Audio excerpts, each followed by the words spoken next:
camerounaise de football. Depuis ce temps, il y a eu une mise au point émanant de la Fédération camerounaise de football qui estimait que ce que vous disiez n'était pas du tout vrai. Par la suite, nous savons tout ce qui s'est passé au niveau donc des réseaux sociaux, au niveau des médias classiques, c'est allé pratiquement dans tous les sens. Ce matin, je vous repose la question, professeur Mathias Eric Owonangini, pourquoi ce débat finalement est allé dans tous les sens? Merci de me donner la parole. Il faut bien situer les choses telles qu'elles ont commencé.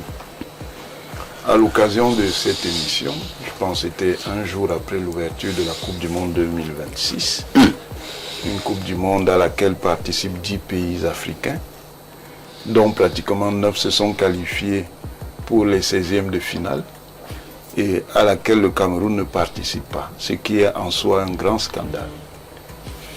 Il est tout à fait incompréhensible qu'avec le nombre de places dont l'Afrique disposait, le Cameroun est manqué à 2 chances de qualification.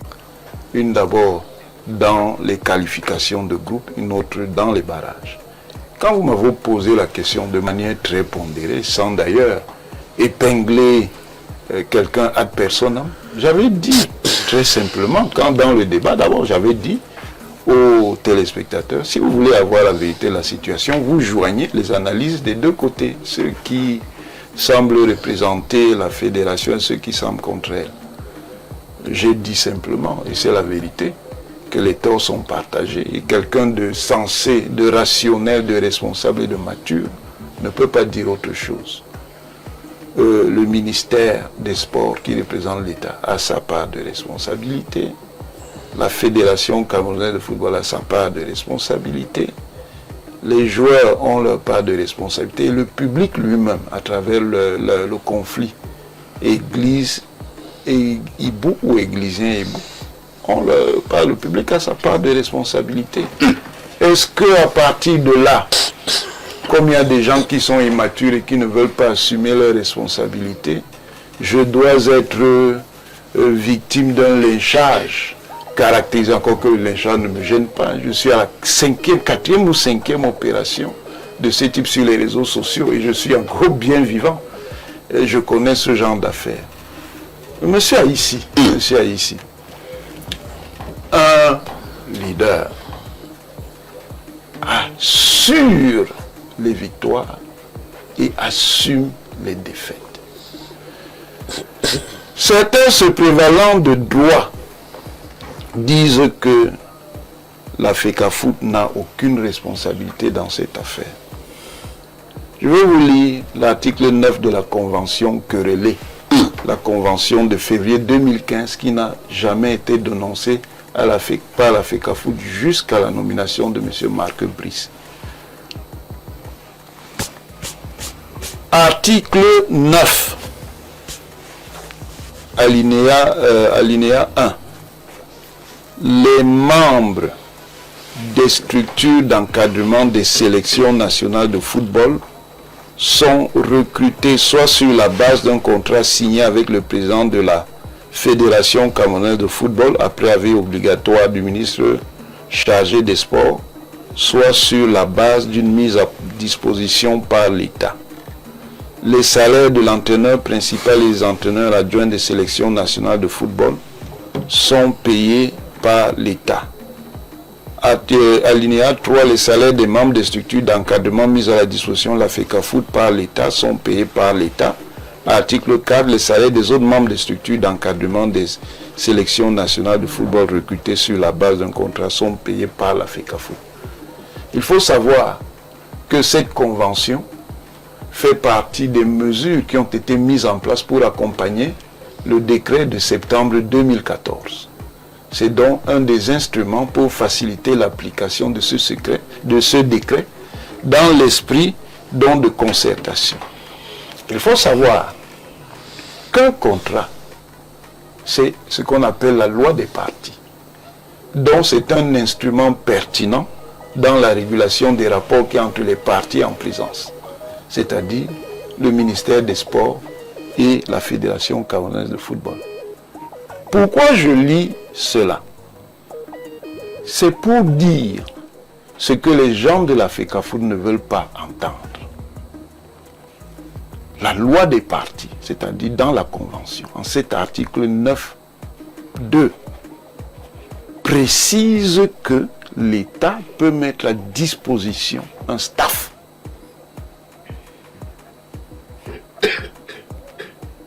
Et la FECAFOOT avait signé cela. Et elle n'avait pas dénoncé cela avant la nomination de M. Brice.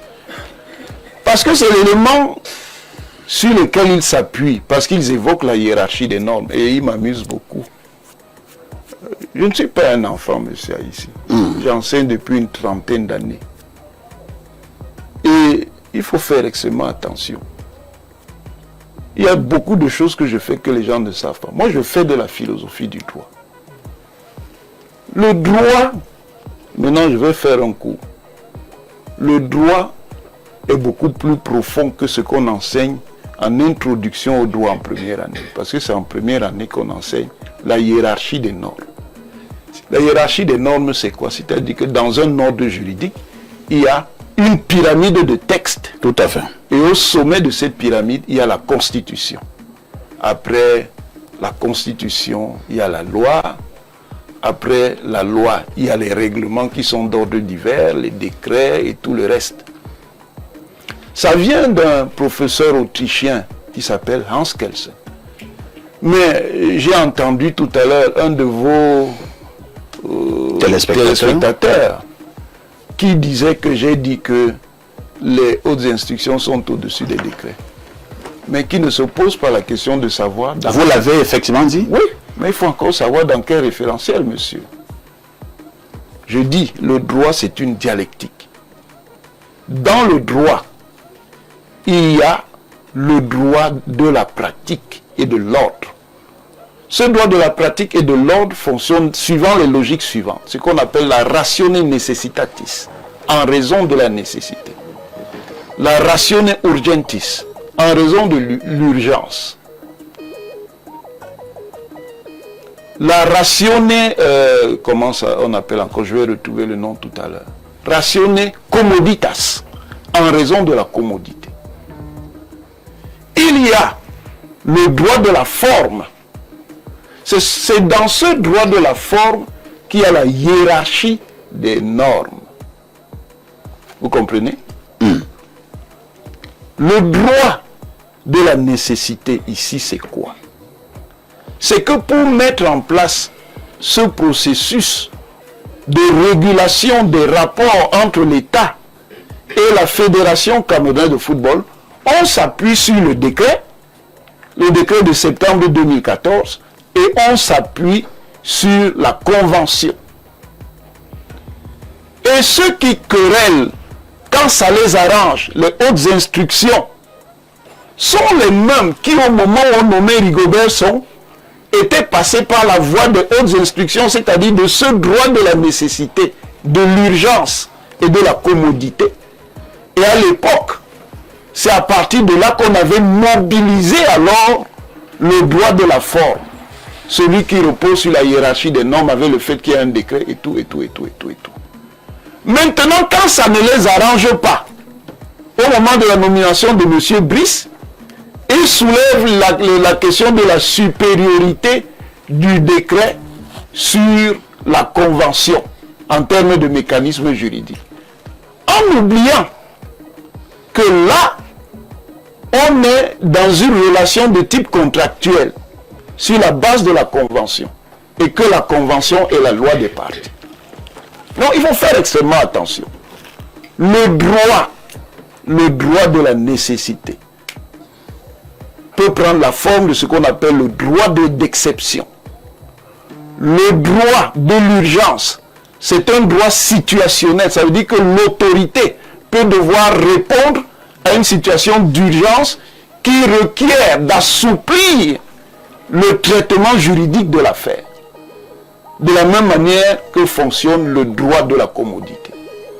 À ce moment, l'autre droit qui renvoie à ce qu'on appelle la ratione materie, c'est-à-dire le contenu des règles qui sont en question, qui renvoie à ce qu'on appelle la ratione personae, c'est-à-dire les implications que l'application d'une règle sur un certain nombre de personnes, qui renvoie ce qu'on appelle la ratione ordinarius, c'est-à-dire le fait que telle ou telle règle donne compétence à tel ou à tel acteur peut être réservée. Donc quand je dis, parce que les hautes instructions, si vous les lisez dans le référentiel du droit formel, des normes formelles, non évidemment pas de supériorité sur le décret. Mais si vous les lisez dans le référentiel du droit pragmatique, rien ne s'oppose à ce moment aux hautes instructions, parce que ce sont les hautes instructions du président. Et quand vous revenez à la puissance présidentielle, vous comprenez de quoi il s'agit. Tout ça pour dire quoi? Tout ça pour dire que si l'État a recouru à ces mécanismes, c'est parce que l'État sait ce qu'il y a à la FECAFOOT. Et il y a quoi là-bas? Il y a des problèmes et des problèmes et des problèmes et des problèmes. On avait donné la latitude au président de la FECAFOOT pour la gestion des campagnes comme le Qatar 2022 et la Côte d'Ivoire 2025. Ceux qui sont dans les circuits peuvent vous dire tous les problèmes que ça a posé. Quand les gens parlent, il y a eu une instruction du président de la République enjoignant au ministre des Sports et de l'Éducation et de Sports et de l'Éducation physique de prendre ses responsabilités. On est dans la logique de la nécessité. Après l'échec de Côte d'Ivoire 2025, on a demandé au ministre, le ministre ne s'est pas levé comme ça. Quand même, il faut respecter les gens. Vous pouvez que, pour ça, moi, c'est un être humain comme tout le monde, comme Samuel Eto'o, comme moi, comme vous. Il peut être faillible. Mais le ministre Mouele Kombi, Narcisse, non seulement il a une expérience administrative, mais il a un capital en la matière, en connaissance du droit. Donc, tout ça pour dire que nous devons être sérieux. On ne peut pas, pour résumer, on ne peut pas examiner l'élimination de la Coupe du Monde en voulant faire croire que la FECAFOOT n'y a rien à voir, monsieur. 16 incidents sur 17 matchs. 16 dans l'ordre de saboter le travail. Je dis 16.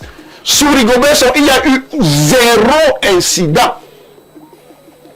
Sous Marc Brice, il y a eu 16 incidents sur 17 matchs. Vous dites que ce n'est pas du sabotage? On m'a accusé, comme ils disent, professeur menteur, en s'appuyant sur les envolées populistes d'un collègue. On m'a accusé de dire que oui, il n'y a pas eu blocus sur le matériel, mais il y a eu blocus sur le matériel. Qui ne sait pas qu'il y a eu blocus sur le matériel?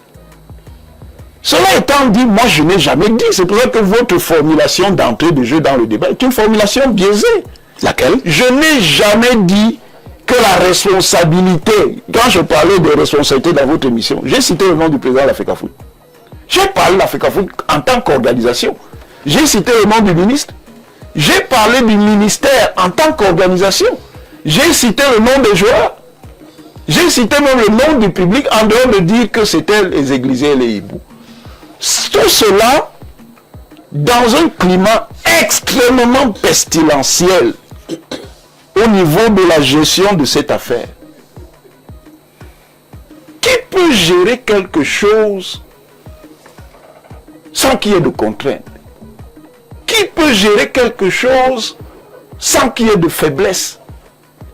Qui peut gérer quelque chose dans l'idée qu'il aurait atteint l'optimalité, c'est-à-dire la performance absolue? Ça n'existe pas, monsieur. Donc, quand vous êtes manager, même si vous êtes un manager performant, vous rencontrez toujours des contraintes. Donc, il y a toujours... La gestion repose sur ce qu'on appelle le principe des deux parties. Il y a l'actif, il y a le passif. Tout gestionnaire doit faire avec cela.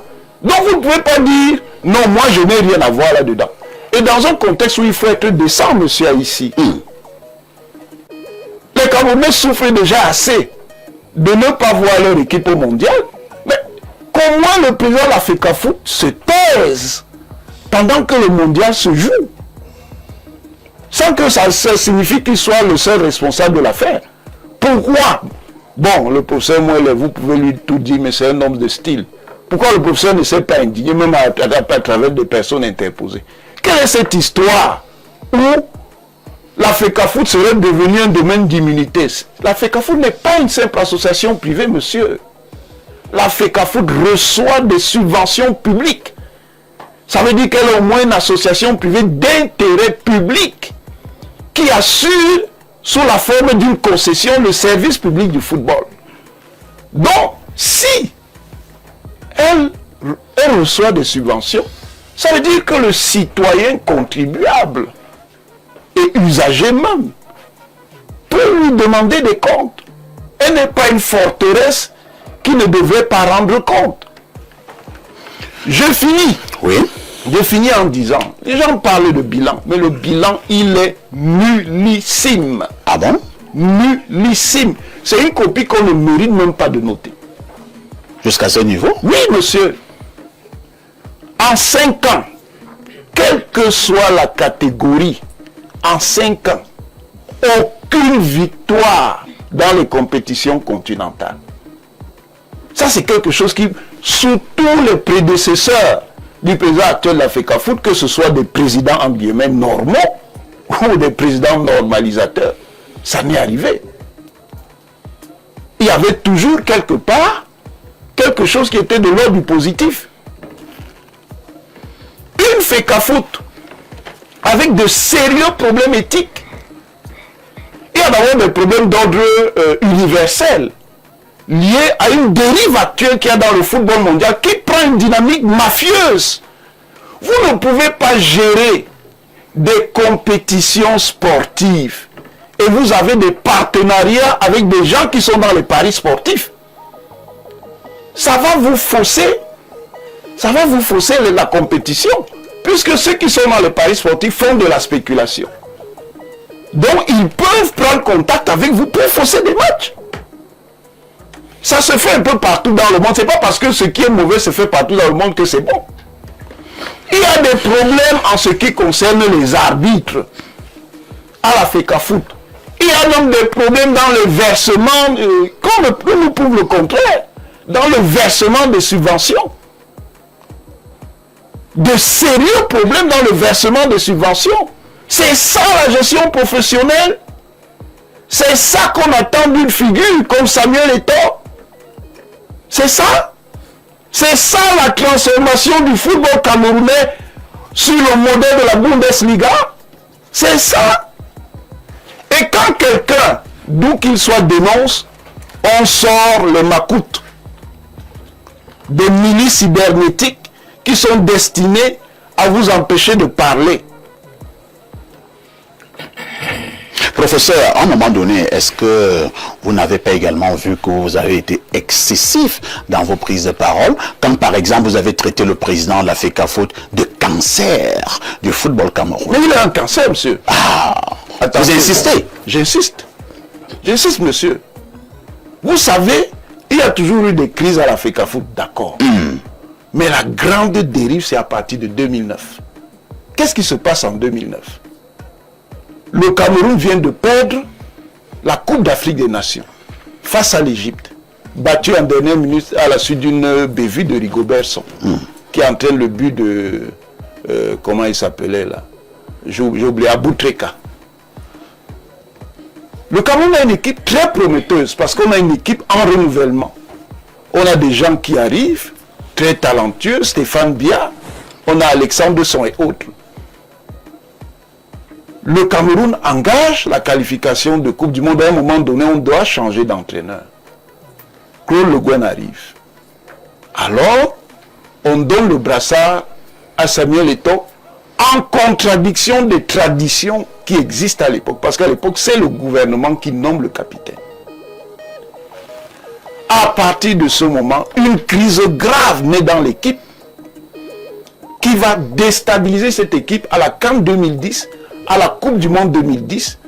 Et vous allez voir que toute la période où Samuel Eto'o est capitaine, alors que c'est le leader sportif inégalable qui, pour moi, après Ronaldo Nazario da Lima, est le meilleur avant-centre du monde dans la décennie 2000-2010, on ne gagne rien On est éliminé de la Coupe d'Afrique des Nations 2012.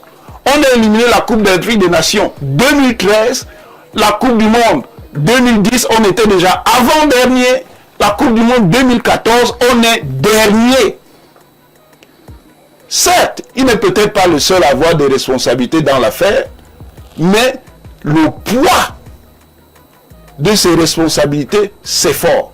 Vous remarquerez que Samuel Eto'o exclu du foot camerounais complètement parce qu'il a même échappé à une radiation à vie qui avait été proposée par le comité de normalisation sous le professeur Joseph Oona.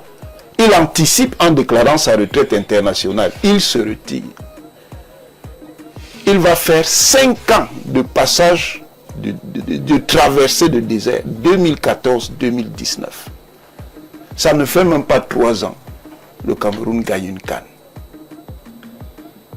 Quand le Cameroun gagne une CAN, puisqu'il est impliqué dans les batailles qu'il y a eu à partir du comité de normalisation, numéro 1, il arrive avec son influence à imposer ses acteurs dans la normalisation numéro 2, mais il ne s'en contente pas, il lui faut la fédération.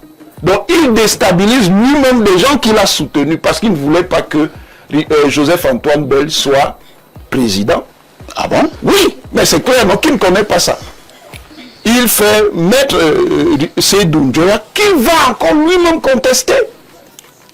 Quand il a vu qu'on est dans une dynamique de victoire, il installe encore le désordre pour se rendre indispensable.